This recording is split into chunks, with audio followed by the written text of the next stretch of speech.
Hello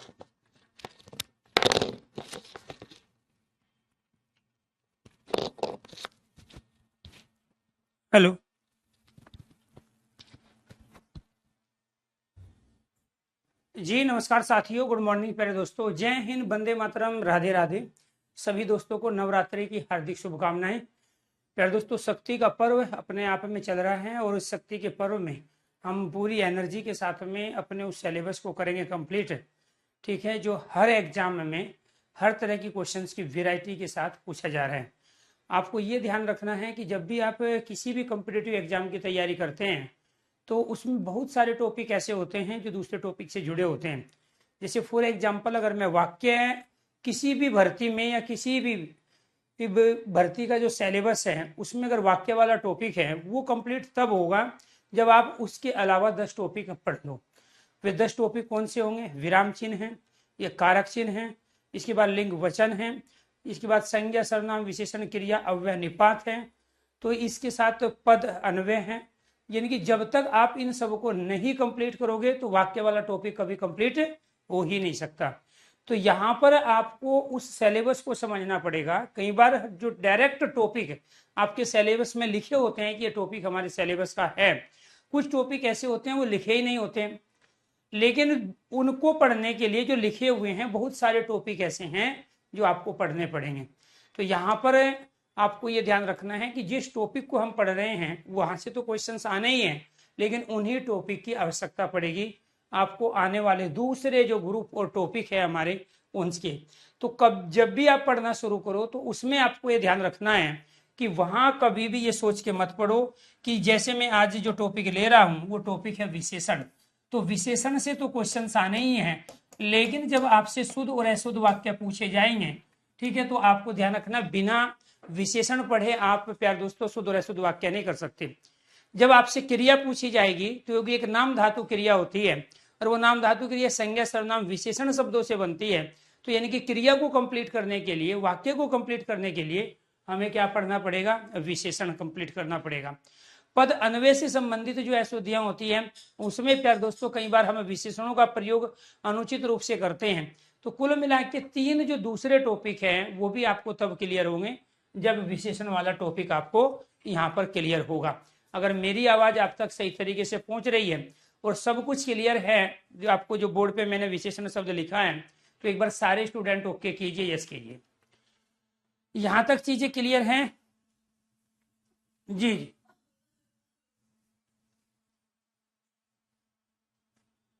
जितने भी बच्चे लाइव है प्लीज सभी से मेरी गुजारिश है, रिक्वेस्ट है, अगर साउंड आ रही है प्रॉपर तो एक बार सारे स्टूडेंट ओके कीजिए। चलो जी, यहां से कौन कौन से क्वेश्चन बनेंगे? एक क्वेश्चन तो बनेगा विशेषण का।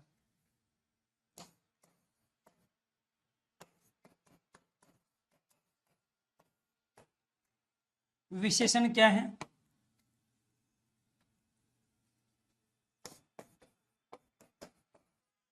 किसी वस्तु, पदार्थ, प्राणी के गुण दोष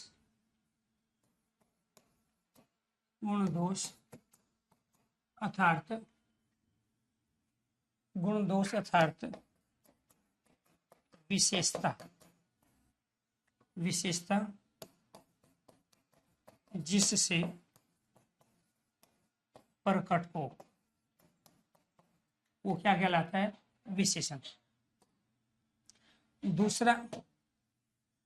दूसरी कंडीशन क्या होगी जी?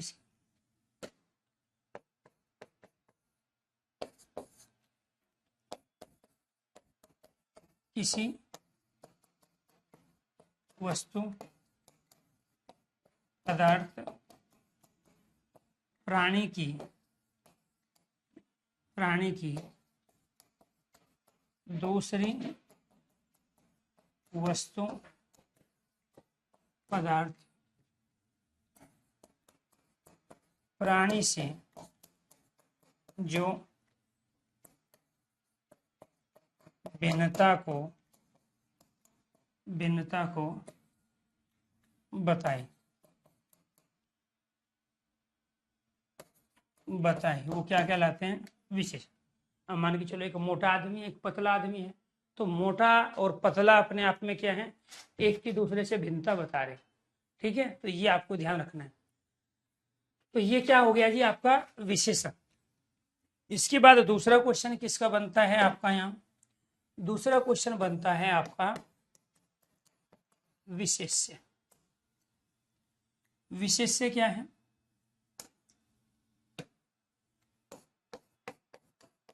जिस वस्तु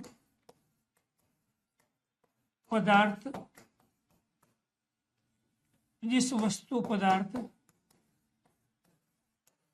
प्राणी की विशेषता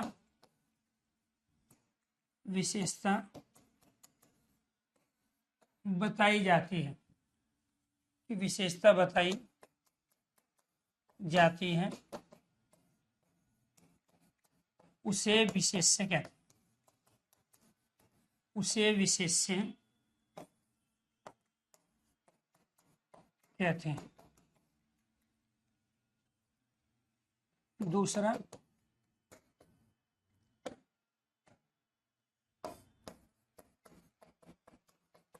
विशेष्य वे संज्ञा या सर्वनाम शब्द हैं जिसके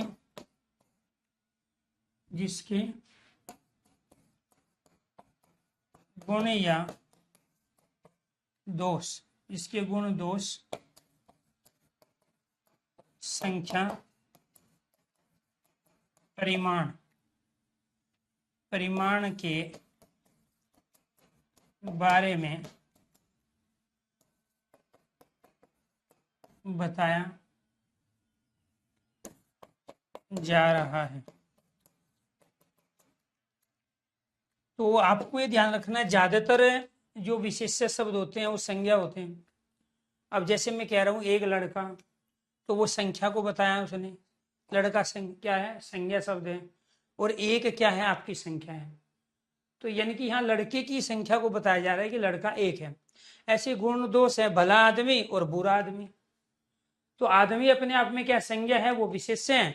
और भला बुरा क्या है? उसका गुण और दोष अर्थात विशेषण। तो कुल मिला के बात यह है कि जहां विशेष्य संज्ञा शब्द, संज्ञा के स्थान पर सर्वनाम का प्रयोग करते हैं, जहां विशेष्य संज्ञा शब्द है जिसकी विशेषता बताई जाती है, वहीं विशेषण का काम उस संज्ञा की पहचान कराना है। उस संज्ञा की क्या है? पहचान कराना है। तो विशेषण क्या है? पहचान है, एक की दूसरे से अलग। आपके घर में 4 व्यक्ति है, चारों की पहचान अलग है, या तो उनके साइज के आधार पे, या उनकी लंबाई के आधार पे, ठीक है, या उनकी मोटाई के आधार पे, या उनकी कार्यशैली के आधार पे, या फिर उनकी जॉब के आधार पे। तो वो क्या है? उनकी अलग पहचान होगी। तो इसके बाद जो क्वेश्चंस बनेंगे तो विशेषण और विशेष्य के हो गए। फिर यहाँ क्वेश्चंस बनते हैं इस रूप में। वो आपसे पूछेगा कि इसमें से विशेषण और विशेष्य का उदाहरण बताइए कौन सा है, और कौन सा इसमें से विशेषण विशेष्य का उदाहरण नहीं है। तो कई बार विशेष्य पहले भी होते हैं, विशेषण का हम बाद में भी प्रयोग करते हैं। दूसरा आपको ध्यान रखना है, विशेषण पॉजिटिव भी होते हैं और नेगेटिव भी, अर्थात विशेषण गुण और दोष दोनों के रूप में हो सकते हैं। तो जब हम यहां पर ये कह रहे हैं भला आदमी, तो ये विशेषण विशेष्य है। बुरा व्यक्ति विशेषण विशेष्य है।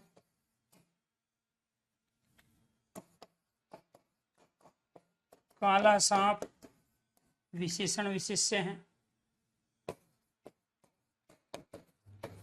मुलायम कपड़ा विशेषण विशेष्य है। मखमली रुमाल विशेषण विशेष्य है। महात्मा विशेषण विशेष्य है। पीतांबर विशेषण विशेष्य है।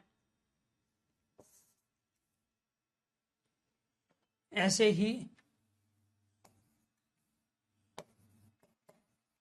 हाथ कठोर विशेष्य विशेषण है। नरोत्तम विशेष्य विशेष्य। पुरुषोत्तम आपके विशेष्य विशेषण है। तो ये आपको ध्यान रखना। अब वो कहेगा निम्नलिखित में से कौन सा विशेषण विशेष्य का उदाहरण है। तो जहां पहले विशेषण होगा, ठीक है, और बाद में विशेष्य होगा, वो विशेषण विशेष्य है। और जहां पहले विशेष्य होगा, जैसे हाथ है, नर है, पुरुष है, अब ये हाथ भी संज्ञा है, नर भी संज्ञा है, पुरुष भी संज्ञा है। यानी कि जहां पहले शब्द संज्ञा आ जाए और बाद में उसकी विशेषता को बताने के लिए विशेषण शब्द हो। कठोर है, उत्तम है, ये सब क्या है, ये विशेषण है। तो ये आपको ध्यान रखना है कि दूसरा जो क्वेश्चन बनता है, एक विशेषण विशेष्य का और एक है विशेषण विशेषण का। इसके अलावा फिर जो क्वेश्चंस बनेगा यहाँ, वो बनेगा आपका पर विशेषण का। इसका बनेगा पर विशेषण।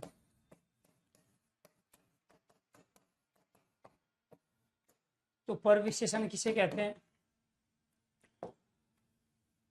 एक तो ये था, जो इस तरह की क्वेश्चंस की वैरायटी है, उसी तरीके से चीजों को लेके आपको चलना है। ठीक है जी, ये ध्यान रखना है। इनमें बेसिक से बेसिक क्वेश्चंस यहाँ पे ये पूछे ही जाते हैं। इसके बाद यहाँ पे आ जाइए आप,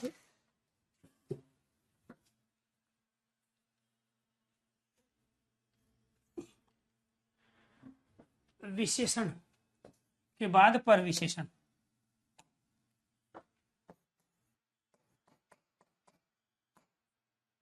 जो शब्द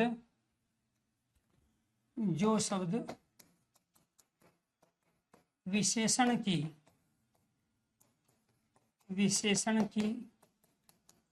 विशेषता बताए, पर विशेषण कहलाते हैं। पर विशेषण कहलाते हैं। अब तक आप किसकी विशेषता बता रहे थे? संज्ञा की। और यहाँ किसकी बता रहे हैं?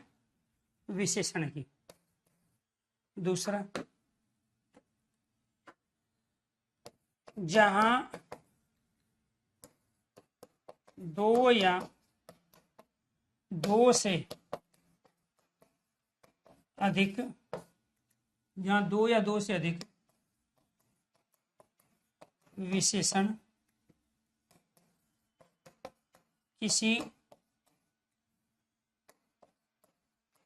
किसी संज्ञा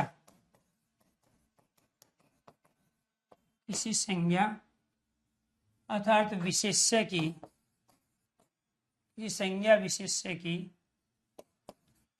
विशेषता प्रकट करे तो उनमें पहले वाला विशेषण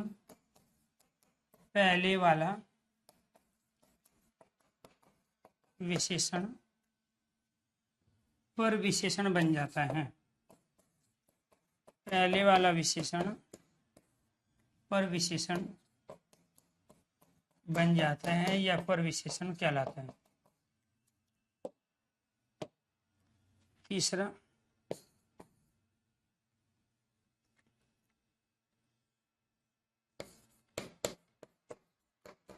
परिमाणवाची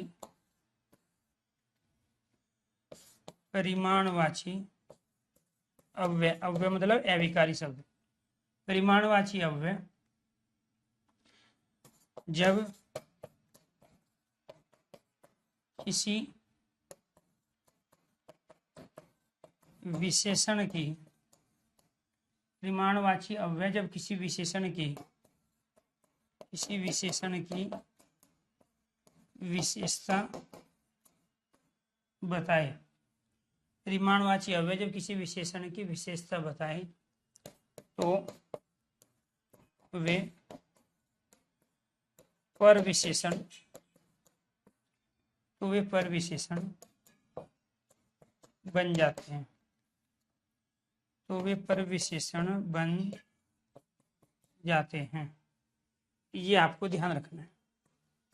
क्लियर? कई बार स्टेटमेंट की भी चीजें पूछी जाती है कि निम्नलिखित में से परविशेषण से संबंधित कौन सा कथन तर्क संगत नहीं है, कौन सा कथन संगत है, कौन सा मेल है, कौन सा बेमेल है, कौन सा सत्य है और कौन सा असत्य है। इनकी स्टेटमेंट वाले जो क्वेश्चंस होते हैं आपको उनकी भी तैयारी करनी है। डेफिनेशन जो पूछी जाती है उनकी भी तैयारी करनी है। और एग्जाम्पल देके, उदाहरण देके, सेंटेंस देके जो पूछे जाते हैं कि इनमें से कौन सा परविशेषण का वाक्य है और कौन सा वाक्य परविशेषण का नहीं है, उसकी भी तैयारी करनी है। तो इसीलिए आपको ध्यान रखना है, आपकी सभी समस्याओं का समाधान रोज नए नए टॉपिक से अवगत होने के बाद, उनके कॉन्सेप्ट की क्लियरिटी के बाद, हर तरह के क्वेश्चंस की वैरायटी को करने के बाद कंप्लीट होगा। ठीक है? तो अल्टीमेटली आप पढ़ने आए हो और हमारा काम पढ़ाने का है, और ये पढ़ने पढ़ाने की प्रक्रिया कई महीने चलेगी। और इस कई महीने की प्रक्रिया में जब चीज़ें आपको धीरे धीरे क्लियर होती जाएगी तो कोई भी कॉन्सेप्ट, कोई भी डाउट आपको बचेगा नहीं। ठीक है जी? तो इस बात का आपको ध्यान रखना है। आप कोई भी तैयारी करें, किसी भी पुलिस एग्जाम की तैयारी आपको करनी है, आपको सिपाही की तैयारी करनी है, दरोगा की तैयारी करनी है, या किसी भी स्टेट के अंतर्गत कोई भी दूसरी वैकेंसी आती है, तो आपको एक बार ही मैथ पढ़ना है, एक बार ही रीजनिंग पढ़नी है, एक बार ही जीएस पढ़ना है, एक बार ही हिंदी पढ़ना है। अगर आपने इस अप्रोच के साथ कि जो चीज़ आज मैं पढ़ रहा हूँ उसको मुझे दोबारा समय नहीं देना, तो मैं 100% गारंटी के साथ कहता हूँ कि आप वास्तव में बिना रिवीजन किए भी अगर जाओगे हिंदी जैसे सब्जेक्ट में तो आप सारे क्वेश्चन सही करके आओगे। लेकिन समस्या क्या है? समस्या पढ़ने के अलावा दिमाग में जो बहुत सारा फतूर है, बहुत सारी चीज़ें चल रही है, ठीक है, उस पर समय ज़्यादा देना है आप। यानी कि लाइफ में जब हम सुबह उठते हैं और शाम को सोते हैं, तो सुबह उठने और शाम को सोने के बीच में हम maximum bar out of syllabus होते हैं। हमारे विचार, हमारी सोच, हमारे काम सब ऐसे होते हैं कि वो सिलेबस से उसका कोई लेना देना ही नहीं। ऐसे पढ़ते समय जब बच्चा केवल पढ़ाई पे ध्यान ना करके दिमाग में बहुत सारी चीजें खुर्राफाती रखता है, तो फिर वो पढ़ाई उसके काम जिंदगी में नहीं आएगी। सफल होने वाले बच्चों में और असफल होने वाले बच्चों का अंतर सिर्फ यही है कि सुबह उठने से शाम को सोने के बीच में एक बच्चा कितनी बार आउट ऑफ सिलेबस था, कितने घंटे आउट ऑफ सिलेबस था, और एक बच्चा कितने बार केवल और केवल अपने सिलेबस पे पकड़ कर रहा था। अरे इस सिलेबस का पता कहाँ से चलेगा? ठीक है, मार्केट में जो बुक्स हैं आपके पास, जो आपने खरीद ली है बिना किसी कहे सुने देखे, उसमें भी सिलेबस लिखा है। ठीक है, इसके बाद जो भी भर्ती बोर्ड है जो आपकी परीक्षा आयोजन करवाएगा, उस भर्ती बोर्ड की वेबसाइट पे भी है। प्रीवियस क्वेश्चन पेपर जो पहले हो चुके हैं उससे भी सिलेबस की क्लियरिटी होती है। और तीसरा, मैं हमेशा जब भी कोई क्लास लेता हूँ, ठीक है, तो पहले मैं ये चर्चा कर लेता था, ठीक है, यूट्यूब पे भी पड़ी हुई है तमाम चीज़ें, कि देखो जी आपको ग्रुप बना बना के चीज़ों को पढ़ना पड़ेगा। बहुत सारे टॉपिक ऐसे हैं जो आप आगे पढ़ोगे, ये टॉपिक आपके तभी समझ में आएंगे जब उन पर डिपेंड रहने वाले सारे टॉपिक कर दोगे। तो ये क्या है जी, आपकी 3 स्टेटमेंट है विशेषण से रिलेटेड। मैं आउट ऑफ सिलेबस ना जाऊँ उसके लिए जरूरी है कि आप पर विशेषणों को समझ लो एक बार। उसके बाद में फिर क्लास के लास्ट में आप सबके ये डाउट्स लूंगा, ये कमेंट लूंगा जो आप कर रहे हो। तो यहाँ पे क्या है,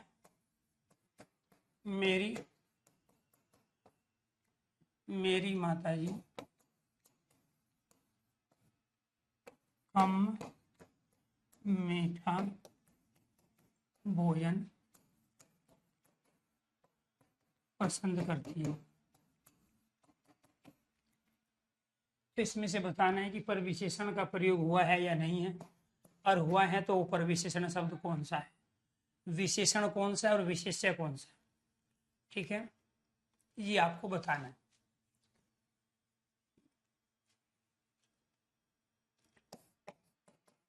आप भोजन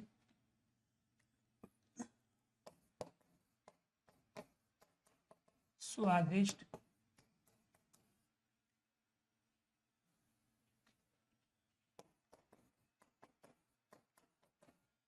आप स्वादिष्ट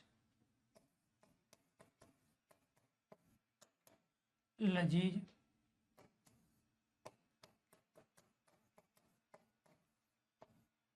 पौष्टिक भोजन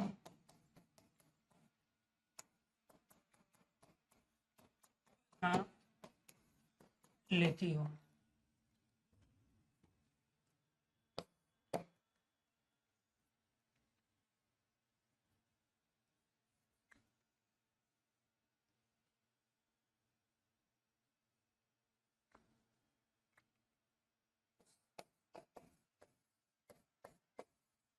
आपके घर पर सभी बहुत मीठी चाय पीते हैं।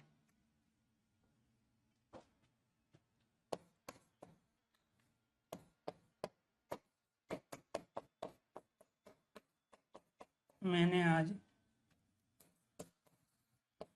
एक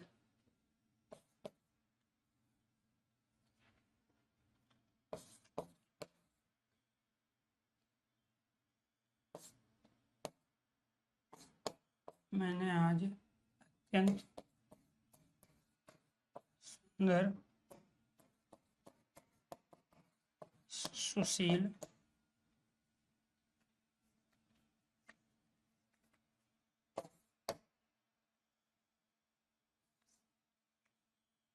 मैंने आज अत्यंत सुंदर सुशील कन्या देखी।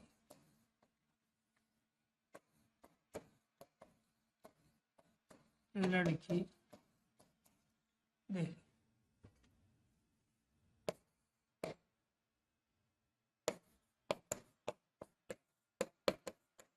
मेरा दोस्त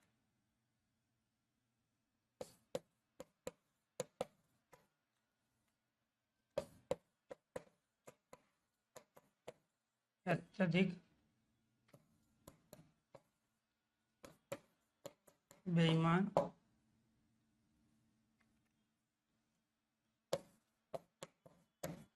चतुर चालाक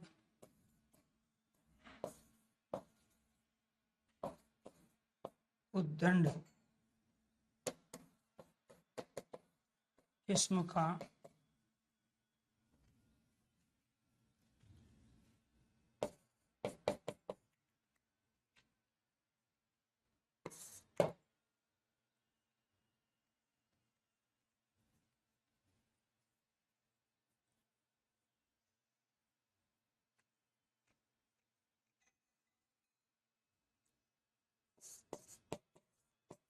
आप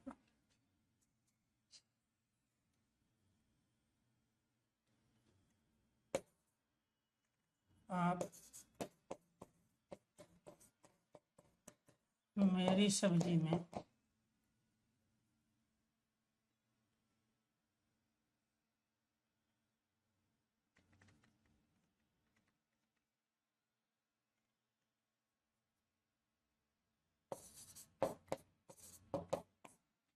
थोड़ा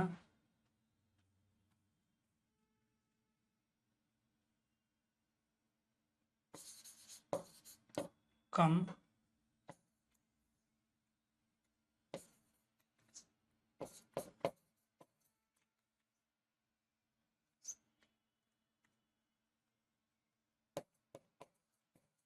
नमक डालना। अब ये 6 सेंटेंस है जी, और आपसे क्वेश्चन ये पूछा गया कि ये बताइए कि इसमें से कौन सा ऐसा सेंटेंस है जिसमें परविशेषण का प्रयोग नहीं हुआ है। इनमें से ऐसा कौन सा सेंटेंस है जिसमें परविशेषण का प्रयोग हुआ है। इनमें से कौन सा ऐसा शब्द है जो परविशेषण के रूप में आया है। दिए गए सेंटेंस में कितने परविशेषण शब्दों का प्रयोग किया गया है। इस तरीके से आपसे क्वेश्चन पूछा जाएगा और आपको क्या करना है, ये 3 स्टेटमेंट अप्लाई करनी है। जो शब्द विशेषण की विशेषता बताए परविशेषण कहलाते हैं। तो पहले वाली कंडीशन अप्लाई करके देखिए एक बार।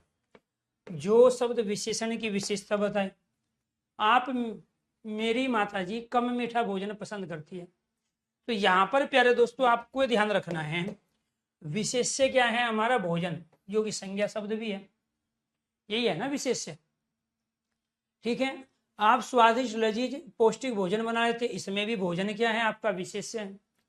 आपके घर पर सभी बहुत मीठी चाय पीते हैं, इसमें चाय क्या है, भोजन शब्द संज्ञा है, विशेष्य है, इसमें चाय विशेष्य है। मैंने आज अत्यंत सुंदर सुशील लड़की देखी, तो ये लड़की क्या है यहाँ विशेष्य है। मेरा दोस्त अत्यधिक बेईमान चतुर चालाक व उद्दंड किस्म का है, तो यहाँ पे दोस्त क्या है जी आपका विशेष्य है। आप मेरी सब्जी में थोड़ा कम नमक डालना, तो नमक क्या है आपका विशेष्य है। और विशेष्य क्या है, जिसकी विशेषता बताई जा रही है। तो जिनको मैंने रेड से अंडरलाइन किया है वे सारे के सारे क्या है जी विशेष्य हैं। ठीक है, अब ये क्या कह रहा है, जो शब्द विशेषण की विशेषता बताए उसे परविशेषण कहते हैं। तो फिर हमें क्या करना पड़ेगा, विशेषण छांटना पड़ेगा इसमें से। विशेषण क्या है ये देखो, ठीक है, विशेषण ये विशेष्य था, मीठा भोजन ये विशेषण ये विशेष्य, ठीक है, पौष्टिक भोजन ये विशेषण ये विशेष्य, ठीक है। इसके बाद में मीठी चाय ये विशेषण ये विशेष्य, सुशील लड़की ये विशेषण ये विशेष्य, ठीक है। यहाँ पे उद्दंड दोस्त चालाक चतुर दोस्त ये सारे आपके विशेषण, ये आपका विशेष्य। यानी कि ये सारे क्या थे, मीठा पौष्टिक मीठी सुशील बेईमान चतुर चालाक उद्दंड, ये सारे के सारे आपके विशेषण शब्द हैं। और विशेष्य क्या है आपका दोस्त है। तो यहाँ पे ये क्या है विशेष्य, और कम क्या है आपका ये विशेषण। तो यानी कि विशेषण विशेष्य हो गया ये भी। ये क्या कह रहा है, जो शब्द विशेषण की विशेषता बताई, जब आपने विशेषण पहचान लिया, अब ये देखो कि उसकी विशेषता कौन बता रहा है, तो उसकी विशेषता बता रहे हैं यहाँ पे ये कम, किसकी विशेषण की। आप स्वादिष्ट लजीज पौष्टिक भोजन बना लेती हो, तो यहाँ पर क्या है भोजन की विशेषता बता रहे, ये विशेषण है। और दूसरी कंडीशन आपको ये बताई गई, जो दो या दो से अधिक विशेषण किसी संज्ञा विशेष्य की विशेषता प्रकट करे, तो उनमें पहले वाला विशेषण परविशेषण बन जाता है। अब इसमें जो ये पहले वाला है ये आपका परविशेषण बन गया। भाई दो या दो से अधिक, एक दो और तीन, तो यहाँ तीन विशेषण थे, एक विशेष्य था। वो ये भी पूछेगा आपसे इसमें कितने विशेषण कितने विशेष्य हैं। तो ये तीन विशेषण और एक विशेष्य था, तो इनमें से जो पहले वाला है ये क्या बन गया आपका परविशेषण बन गया। मैंने आज अत्यंत सुंदर लड़की देखी, तो यहाँ पर सुंदर सुशील ये दोनों के दोनों विशेषण है, लड़की विशेष्य है, लेकिन अत्यंत इन विशेषण की विशेषता को बता रहा है। तो यहाँ पर कम, यहाँ स्वादिष्ट, और यहाँ पे क्या है अत्यंत है। आपके घर पर सभी बहुत मीठी चाय पीते हैं, चाय विशेष्य है, मीठी विशेषण है, और बहुत क्या हो गया आपका पर विशेषण हो गया। मेरा दोस्त अत्यधिक बेईमान चतुर है, तो ये अत्यधिक क्या हो गया, जो विशेषण की विशेषता को बता रहा है पर विशेषण हो गया। आप मेरी सब्जी में थोड़ा कम नमक डालना, तो ये थोड़ा क्या हो गया, जो विशेषण कम की विशेषता को बता रहा है। अत्यधिक बेईमान है, एक तो बेईमान है, एक अत्यधिक है, बहुत ज्यादा है, उस पर भरोसा है ही नहीं। तो यहाँ पे थोड़ा, अत्यधिक, अत्यंत, बहुत, स्वादिष्ट और कम, ये सब क्या हो गए आपके पर विशेषण बन गए। ये क्या बन गए पर विशेषण। परिमाणवाची अव्यय जब किसी विशेषण की विशेषता बताएं तो वे पर विशेषण बन जाते हैं। परिमाणवाची अव्यय क्या है, परिमाणवाची अव्यय है आपके ये वाले। इसको बंद कर दो ना यार, साइलेंट करो साइड से।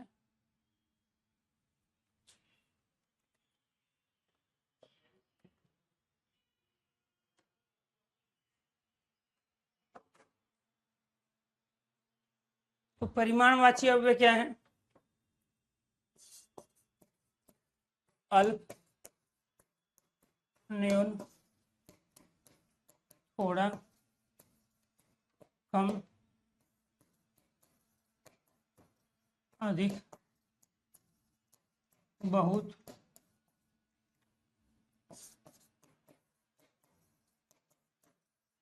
अत्यधिक, अत्यंत, ये सब परिमाणवाची अव्यय है। और भी है इसके अलावा, तो अल्प, न्यून, थोड़ा, कम, अधिक, बहुत, अत्यधिक, अत्यंत, ये क्या है परिमाणवाची अव्यय है। आप इनको किसी लिंग में, वचन में, काल, कारक में परिवर्तित नहीं कर सकते। इसी वजह से ये क्या कहलाते हैं? अव्यय कहलाते हैं। आप अल्प का स्त्रीलिंग में अल्पे नहीं बना सकते, अल्प का बहुवचन में अल्पे नहीं बना सकते, ठीक है। ऐसे न्यून का न्यूनी या न्यूने नहीं बना सकते। तो ये क्या है? ये क्वांटिटी को बता रहे। परिमाण मतलब क्वांटिटी, मात्रा। तो जो मात्रा का ज्ञान कराए, ऐसे अविकारी शब्द अव्यय परिमाणवाची जो होते हैं वो यहाँ पर विशेषण का काम करते हैं, जब वो किसी विशेषण से पहले प्रयुक्त होते हैं। अब एक पंथ तीन काल, तो ये जो परिमाणवाची अव्यय भी है, इनको हम अविकारिक शब्द भी कहते हैं, जो लिंग वचन काल कारक में परिवर्तित नहीं होते हैं, और यही हमारे यहाँ पर विशेषण का काम भी करें। तो वो उसकी मर्जी, वो इनको परिमाणवाची अव्यय के रूप में पूछे या ऊपर विशेषण के रूप में पूछे। तो ये आपको ध्यान रखना है। यहाँ पे जो स्टेटमेंट लिखी है वो तीनों की तीनों अप्लाई हो गई कि परिमाणवाची अव्यय जब किसी विशेषण की विशेषता बताएंगे तो स्वाभाविक बात है वो विशेषण से पहले आएंगे, और उस समय वो परिमाणवाची अव्यय ना होके पर विशेषण का काम करेंगे। जब दो या दो से अधिक विशेषण किसी संज्ञा विशेष्य की विशेषता प्रकट करें तो उनमें पहले वाले को हम क्या मानेंगे? पर विशेषण मानेंगे। पहले वाला क्या मानेंगे? पर विशेषण। जो शब्द विशेषण की विशेषता बताते हैं वो भी क्या कहलाते हैं? पर विशेषण कहलाते हैं। अगर यहाँ तक चीजें समझ में आ गई हो तो एक बार सारे स्टूडेंट ओके कीजिए, यस कीजिए। और इसके बाद प्यारे दोस्तों जो हम पढ़ेंगे वो है विशेषण के भेद। क्या है? विशेषण के भेद। विशेषण के कितने भेद होते हैं? 4 भेद होते हैं। ऐसा कोई एग्जाम नहीं है जो विशेषण से क्वेश्चन ना पूछे जाते हो। इनमें से एक भेद होता है हमारा गुणवाची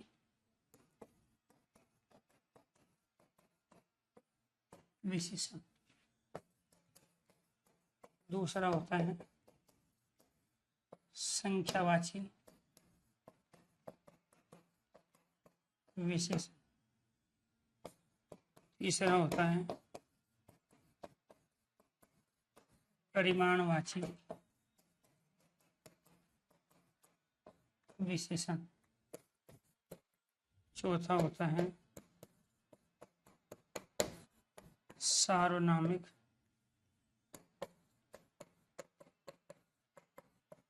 विशेषण। अब निम्नलिखित में से कौन सा विशेषण का भेद नहीं है? अब वो दे देगा पुरुषवाची विशेषण। तो पुरुषवाची तो सर्वनाम होता है, वो विशेषण नहीं होता है। तो इसीलिए कई बार संज्ञा और सर्वनाम के जो भेद हैं वो विशेषण के भेद बना देता है, वो अपने आप में क्या है? गलत है। तो निम्न में से विशेषण के भेद बताइए। गुणवाची, संख्यावाची, परिमाणवाची और सार्वनामिक विशेषण। इन 4 को छोड़ के जो आ जाए वो विशेषण का भेद नहीं है। अब जो गुणवाची विशेषण है इसके अंतर्गत हम किसका प्रयोग करते हैं? इसके अंदर हम गुण का भी प्रयोग करेंगे, दोष का भी प्रयोग करते हैं, दशा का भी प्रयोग करते हैं, दिशा का भी प्रयोग करते हैं, स्थान का भी प्रयोग करते हैं, स्वाद का भी प्रयोग करते हैं, स्पर्श का, रंग का, काल का भी प्रयोग करते हैं। क्लियर? इनके गुण, दोष, दशा, दिशा, स्थान, स्वाद, ठीक है, ये आपको ध्यान रखना है। ये क्या है? स्वाद यानी कि टेस्ट, स्वाद, स्पर्श, ठीक है, काल, रंग, गंध, आकार और स्थिति, ठीक है। तो जो गुण, दोष, दशा, दिशा, स्थान, स्वाद, स्पर्श, काल, रंग, गंध, आकार, स्थिति का ज्ञान कराए तो वो क्या कहलाते हैं? ठीक है, स्थिति का ज्ञान कराए, स्थिति का ज्ञान कराए, वे गुणवाची विशेषण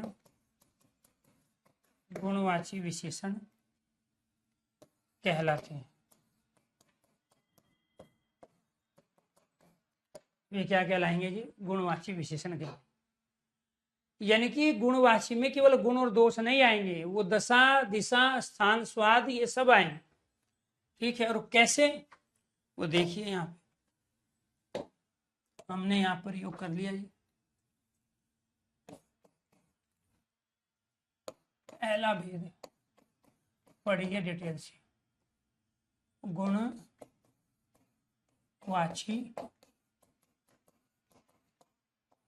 विशेषण।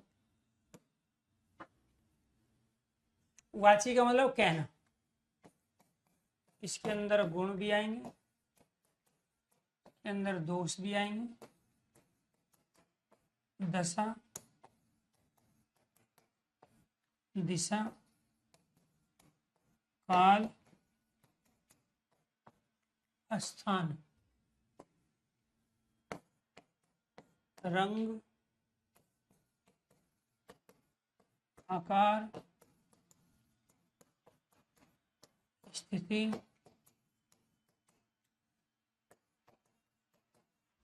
स्वाद, स्पर्श,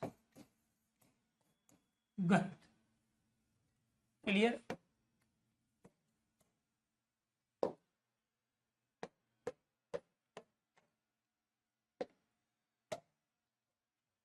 गुण के अंदर क्या है? अच्छा, श्रेष्ठ, उत्तम,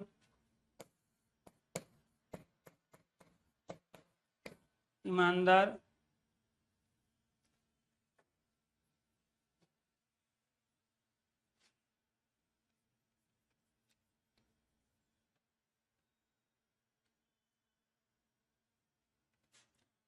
दोस्त के अंदर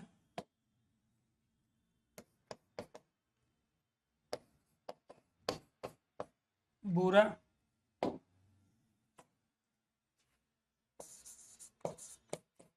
यहाँ भला,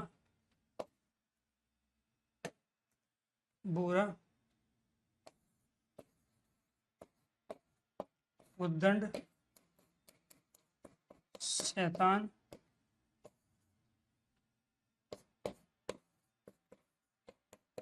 बेईमान,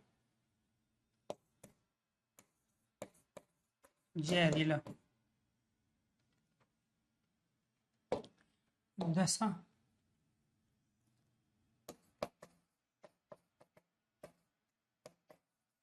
स्वस्थ,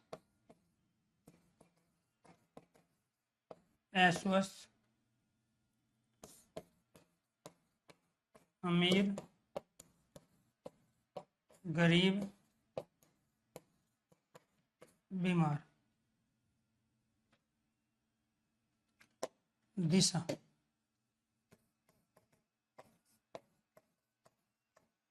पूर्वी,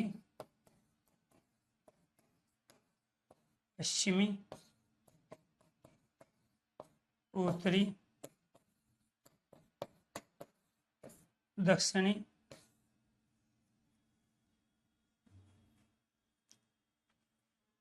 काल,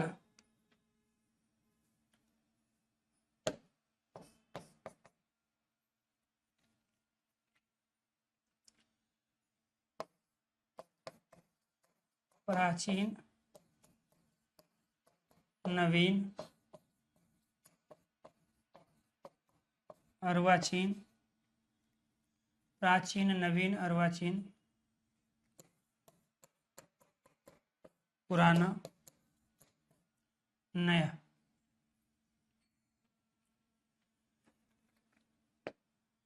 स्थान,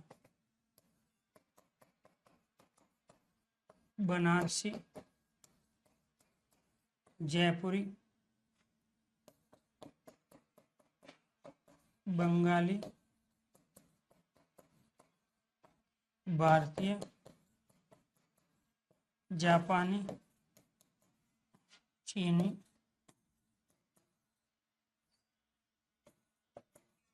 पहाड़ी। ये सब स्थान है और ये सारे क्या हैं? आपके विशेषण हैं। ये सारे के सारे क्या है? आपके विशेषण। रंग, आसमानी, बैंगनी, गुलाबी, पीला, श्वेत, शुक्ल,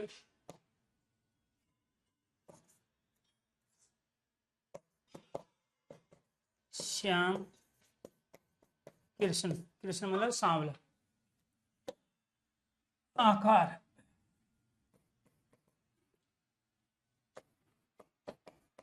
छोटा, बड़ा, नुकीला, पैना, लंबा, मोटा,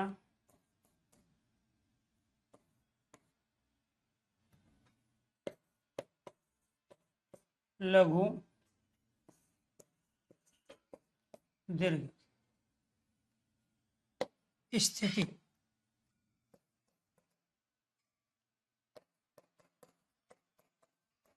शीतल, ठंडा, गरम, गुनगुना,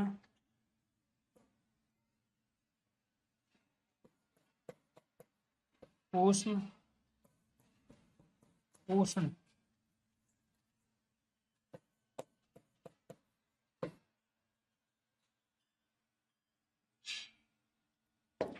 स्वाद, खट्टा, मीठा, कसेला, तिक्त, नमकीन, खारा।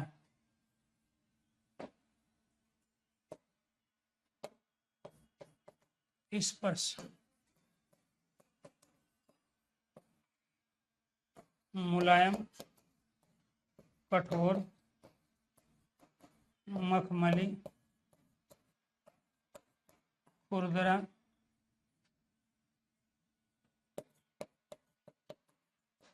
रेशमी,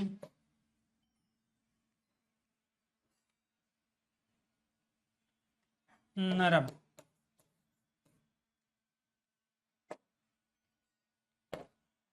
गंध, सुगंध और दुर्गंध। ये आपको ध्यान रखना है।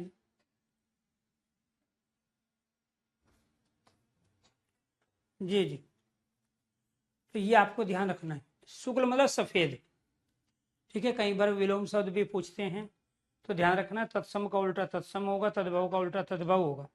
जैसे लघु है, लघु का क्या हो जाएगा? दीर्घ। दीर्घ मतलब बड़ा। तो ये तत्सम शब्द है दोनों, लघु दीर्घ। तो लघु का दीर्घ और दीर्घ का लघु, ऐसे ही ध्यान रखना है। यहाँ पर जो हमने प्रयोग किया है शुक्ल शब्द, तो ये शुक्ल का अर्थ व्हाइट, सफेद होता है। तो जैसे सफेद है तो उसका काला हो जाएगा, तो शुक्ल का क्या हो जाएगा? उल्टा कृष्ण हो जाएगा। ठीक है, आप श्याम नहीं कह सकते, काला भी नहीं कह सकते, ये आपको ध्यान रखना है। तो श्वेत भी सफेद होता है, शुक्ल भी सफेद होता है, श्याम और कृष्ण दोनों क्या होते हैं? काले अर्थात ब्लैक। तो यहाँ भी प्यारे दोस्तों आप एक पंथ दो काज सीखोगे। एक क्वेश्चन जो आप हमेशा गलत करते हो वो होते हैं विशेषण से भाववाचक संज्ञा का निर्माण, और भाववाचक संज्ञा जो बनती है वो संज्ञा सर्वनाम और विशेषणों से कैसे बनती है वो भी आप इसी के साथ सीखोगे। तो आप ज्यादातर जो गलती करते हो वो भाववाचक संज्ञा और विशेषण शब्दों में पहचान में करते हो। ये सारे के सारे शब्द क्या है जी? आपके विशेषण हैं। क्यों है जी ये विशेषण? और ये भी गुणवाची विशेषण है। जैसे कि आपने यहाँ पढ़ा कि गुणवाची विशेषण में केवल गुण नहीं होते हैं, गुण के साथ साथ गुणवाची विशेषण के अंतर्गत दोष भी होते हैं, यानी कि पॉजिटिव और नेगेटिव दोनों होते हैं। तो यानी कि गुण, दोष, दशा, दिशा, स्थान, स्वाद, स्पर्श, काल, रंग, गंध, आकार, स्थिति का ज्ञान कराए वे गुणवाची विशेषण कहलाते हैं। ये सारे के सारे आपके गुणवाची विशेषण हैं। ठीक है, यूट्यूब पर आज से क्लास स्टार्ट होगी। ठीक है, वो मेरी क्लास आज भी है, 9:30 बजे है कैरियर स्टेट एग्जाम पर, और कल भी क्लास रहेगी। ठीक है, तो कंटिन्यू यूट्यूब पर मेरा जो शेड्यूल रहेगा कैरियर स्टेट एग्जाम, ठीक है, वो मॉर्निंग में रहेगा 9:30 बजे। ठीक है, तो ये गुण हैं आपके, अच्छा है, श्रेष्ठ है, उत्तम है, ईमानदार और भला है। ये आपके दोष है बुरा, उद्दंड, शैतान, बेईमान और जहरीला है। स्वस्थ अस्वस्थ, अमीर गरीब, बीमार, ये सब दशा हैं। पूर्वी पश्चिमी उत्तरी दक्षिणी ये सब क्या है, ये आपकी दिशा है। ऐसी प्राची और उदीची जो आती है वो भी क्या है, दिशा है। प्राची पूर्व दिशा को बोलते हैं, ध्यान रखना है। प्राची किसको कहते हैं, पूर्व दिशा को। उदीची किसको कहते हैं, उत्तर दिशा को। ये तत्सम शब्द है। ऐसे ही प्राचीन नवीन है, अर्वाचीन, अर्वाचीन मतलब जो फिलहाल का है, प्राचीन पुराना, नवीन नया। अर्वाचीन फिलहाल का, पुराना जो प्राचीन समय का है, बहुत पुराना हो गया है, नया जो अभी का है। इसके बाद बनारसी है, जयपुरी है, बंगाली है, भारतीय है, जापानी है, चीनी है, पहाड़ी है, ये सब क्या है आपके स्थान को बताने वाले विशेषण हैं। लेकिन आखिरकार ये बनते कैसे हैं, उस लॉजिक को समझने की कोशिश करना। जो बड़ा लॉजिक है वो ये है आपके लिए यहाँ पे, कि जैसे ये अच्छाई है तो ये अच्छा है और श्रेष्ठ उत्तम है, सारे के सारे क्या है आपके विशेषण है। लेकिन अगर मैं इसमें ई लगा दूं तो ये भाववाचक संज्ञा बन जाएगी। इसमें ता का प्रयोग करूं तो भाववाचक संज्ञा है। उत्तमता है भाववाचक संज्ञा, ईमानदारी भाववाचक संज्ञा, भलाई क्या है भाववाचक संज्ञा है। ऐसे ही आपको ये ध्यान रखना है कि जब मैं यहाँ पे बुराई का प्रयोग कर रहा हूं तो हमने विशेषण से भाववाचक संज्ञा बना ली। उद्दंडता विशेषण से भाववाचक संज्ञा, शैतानी ठीक है, बेईमानी विशेषण से भाववाचक, जहरीलापन विशेषण से भाववाचक संज्ञा का निर्माण। यानी कि आप दूसरा टॉपिक वो भी यहाँ कंप्लीट कर रहे हैं जिसके ज्यादातर क्वेश्चन बच्चे गलत करते हैं। तो अब मैंने विशेषण से क्या कर लिया, भाववाचक संज्ञा का निर्माण कर लिया। भाववाचक संज्ञा हम उन संज्ञाओं को कह रहे हैं जिनको केवल हम अनुभव कर सकते हैं, जो केवल अनुभवजन्य होती है, जिसको फील कर सकते हैं लेकिन स्पर्श नहीं कर सकते। और अधिकांश भाववाचक संज्ञाओं में हम प्रत्यय का प्रयोग करते हैं। जैसे इसमें ई लगाया, ता ई, इसमें पन लगाया, इसमें ई इसी, इसमें ता और इसमें ई लगाया, ये प्रत्यय भी लग गए। तो ये सब विशेषण से बनने वाली भाववाचक संज्ञा हो गई, विशेषण से बनने वाली भाववाचक संज्ञा हो गई। ये आपको ध्यान रखना है, ठीक है, बात समझ में आई। ऐसे ही इससे क्या करेंगे हम, स्वस्थता, अस्वस्थता, अमीरी, गरीबी, बीमारी, ये विशेषण से बनने वाली भाववाचक संज्ञा बन गई। क्लियर। तो ये आपको ध्यान रखना है। अब इसमें बनारस क्या है, संज्ञा है, जयपुर संज्ञा है, इसमें बंगाल संज्ञा है, भारत संज्ञा है, जापान संज्ञा है, चीन संज्ञा है, पहाड़ संज्ञा है। तो ये संज्ञा से बनने वाले क्या हो गए, विशेषण। तो इसमें भी आपने क्या किया, विशेषण बनाने के लिए बनारस में ई का प्रयोग, जयपुर में ई का प्रयोग, बंगाली, इसमें भारतीय में ई का प्रयोग है, प्रत्यय का प्रयोग है, इसमें ई का प्रयोग, इसमें ई का प्रयोग, इसमें ई का प्रयोग। यानी कि जो संज्ञा शब्द थे बनारस, जयपुर, बंगाल, भारत, जापान, चीन और पहाड़, उनमें प्रत्यय का प्रयोग करके आपने विशेषण का निर्माण कर लिया। तो ये संज्ञा से बनने वाले विशेषण थे और ये विशेषण से बनने वाली भाववाचक संज्ञा, ये विशेषण से बनने वाली भाववाचक संज्ञा और ये संज्ञा से बनने वाले आपके विशेषण शब्द।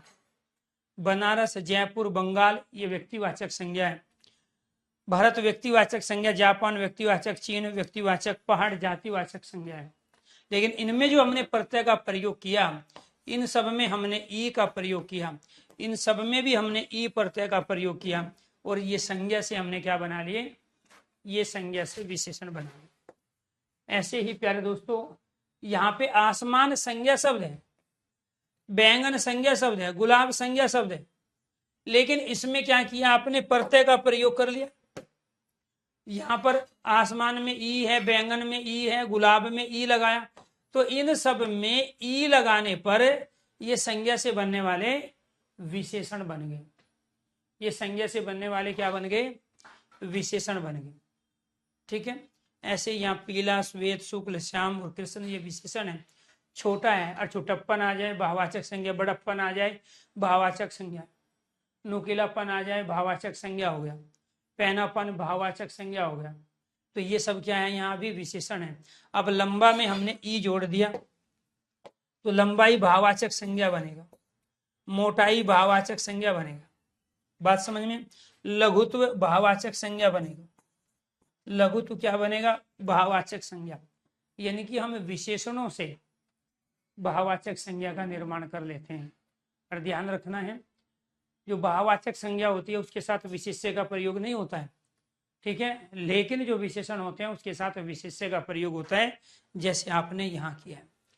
भाववाचक संज्ञा के साथ आप कभी भी प्रयोग नहीं कर सकते। जैसे आपने यहाँ भला है, तो आपने क्या है, भला आदमी है, तो क्या आप इसको भलाई आदमी कह सकते हैं? नहीं कह सकते। बुराई व्यक्ति कह सकते हैं? नहीं। ठीक है, यहाँ कालीमा सांप कह सकते हैं? नहीं कह सकते। ठीक है, तो यहाँ पर कुल मिला के बात ये है कि ये जो बुराई है भलाई है, ये भाववाचक संज्ञा है। अब इसके साथ आदमी और व्यक्ति का प्रयोग नहीं हो सकता। तो विशेषण और भाववाचक संज्ञा में जो अंतर है वो ये है कि विशेषणों के साथ तो आप विशेष्य का प्रयोग कर सकते हैं, लेकिन भाववाचक संज्ञा के साथ किसी विशेष्य का प्रयोग नहीं कर सकते। ठीक है, ईमानदार व्यक्ति कह सकते हैं, लेकिन ईमानदारी व्यक्ति नहीं कह सकते। ठीक है, तो ये आपको ध्यान रखना है। ठीक है, ईमानदारी के साथ आप दूसरा का प्रयोग नहीं, ईमानदार व्यक्ति कह सकते हैं, बेईमान व्यक्ति कह सकते हैं, लेकिन बेईमानी व्यक्ति नहीं कह सकते। तो ध्यान रखना है, भाववाचक संज्ञा विशेषण में अंतर क्या होता है वो भी आपको समझना जरूरी है। तो ये सब क्या थे जी, आपका शीतल है, ठंडा है, गर्म है, गुनगुना है, उसमें ये सारे आपके विशेषण हैं। लेकिन शीतलता भाववाचक संज्ञा, ठंडाई भाववाचक संज्ञा। ठीक है, बात ये आपको ध्यान रखना। गर्माना नाम धातु क्रिया है, गर्म, लेकिन गर्मी भाववाचक फील करोगे।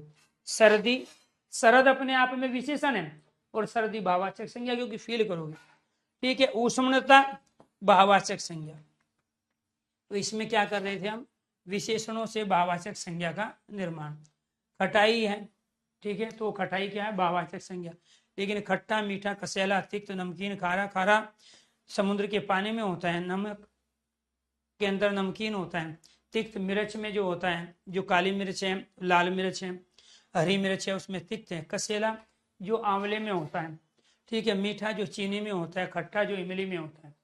तो ये सब क्या है, स्वाद है। मुलायम है, कठोर है, मखमली है, खुरदरा है, रेशमी है, नर्म है, ये सब क्या है अपने आप में, ये स्पर्श है।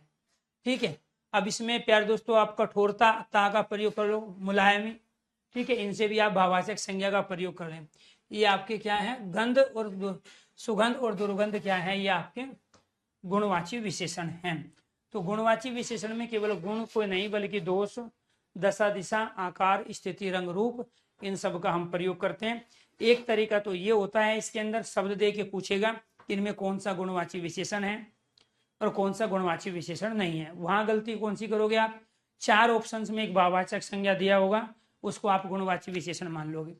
ठीक है, तो आपको भाववाचक संज्ञा और विशेषण में अंतर करना पड़ेगा। दूसरा, फिर वो सेंटेंस देगा आपको, क्या देगा वो सेंटेंस देगा, और सेंटेंस के आधार पे आपको पहचानना है। ठीक है, तो वाक्य के आधार पे विशेषण, जो गुणवाची विशेषण है वो पढ़ेंगे हम कल वाली क्लास में। वाक्य के आधार पर गुणवाची विशेषण, विशेषण के पर्सन, ये करेंगे कल। आज हमने शब्दों के आधार पे विशेषण को आपको बताया। अभी 9:30 बजे मेरी क्लास है, आप उसको भी अटेंड कर सकते हैं। कैरेबिल जो है स्टेट एग्जाम यूट्यूब चैनल पे है, तो रेगुलर क्लास रहेगी, टाइमिंग रहेगा सुबह मॉर्निंग में 9:30 बजे। आपकी क्लास का टाइमिंग ये आपको ध्यान रखना है 8 से 9 का है, लेकिन कई बार इससे पहले भी मेरी कंटिन्यू क्लासें होती है। 2 क्लास लेने के बाद मैं तीसरी क्लास में आपके आता हूँ, तो उसमें कई बार जो टॉपिक बच जाता है तो 2-4 मिनट जो है उस टॉपिक को पूरा कराने में आपकी क्लास लेट हो जाती है। जैसे अभी जो नेक्स्ट मेरी क्लास है उसका टाइमिंग 3-4 मिनट में आपको दे चुका हूँ, 9 बजे के 4 मिनट के हुए, तो 4 से 5 मिनट को आपको वेरी नहीं करना है। ठीक है, 4 मिनट 5 मिनट क्लास आपकी लेट भी चल सकती है, 4-5 मिनट क्लास आपकी, ठीक है, दूसरे 9 बजे के बाद भी चल सकती है।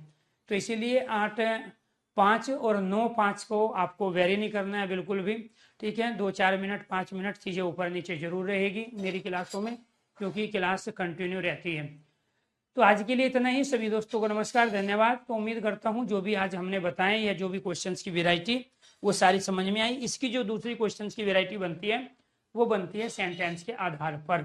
अगर आपको चीज़ें समझ में आई है, आज विशेषण के बारे में कुछ चीज़ आपने नहीं सीखी है, तो एक बार सारे स्टूडेंट ओके कीजिए, यस कीजिए, और जिसको जो पूछना है वो कमेंट बॉक्स में कमेंट कीजिए। नोट्स भी देंगे, लेकिन नोट्स से ज़्यादा जरूरी यहाँ पे कॉन्सेप्ट को क्लियर करना है।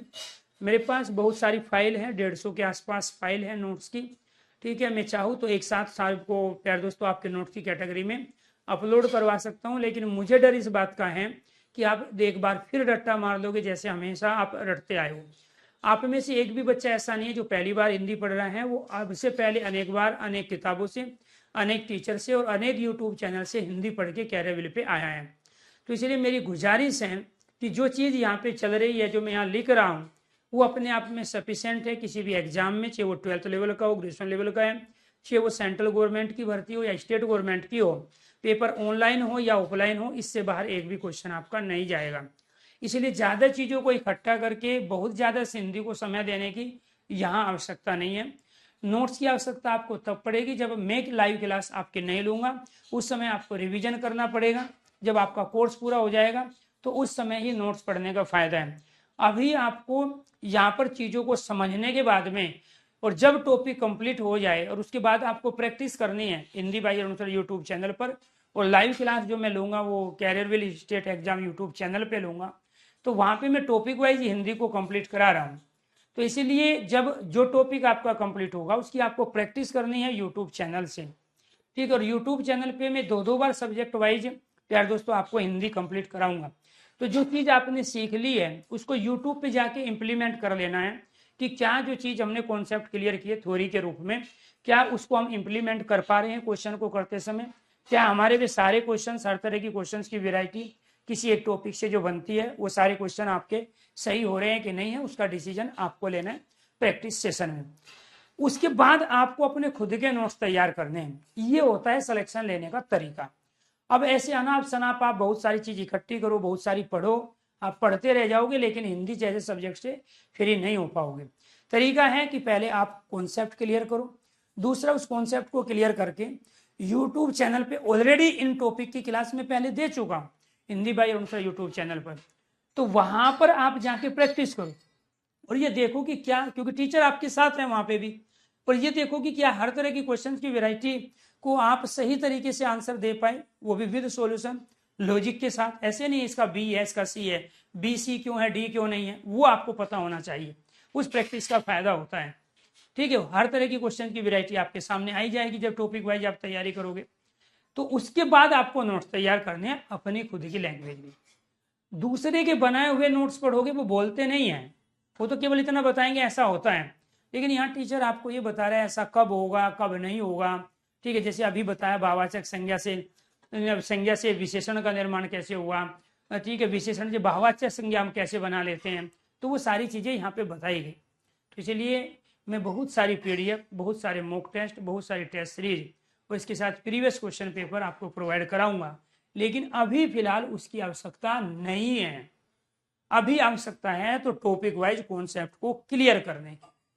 तो इसीलिए रिक्वेस्ट है, गुजारिश है, हिंदी को रटना नहीं है, हिंदी को समझना है।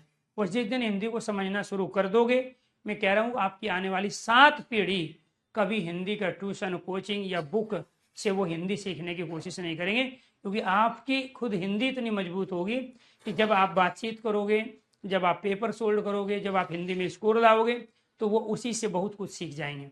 तो इसलिए रिक्वेस्ट है, पढ़ने के तौर तरीके मायने रखते हैं किसी भी बच्चे के सक्सेस में और इन सक्सेस में।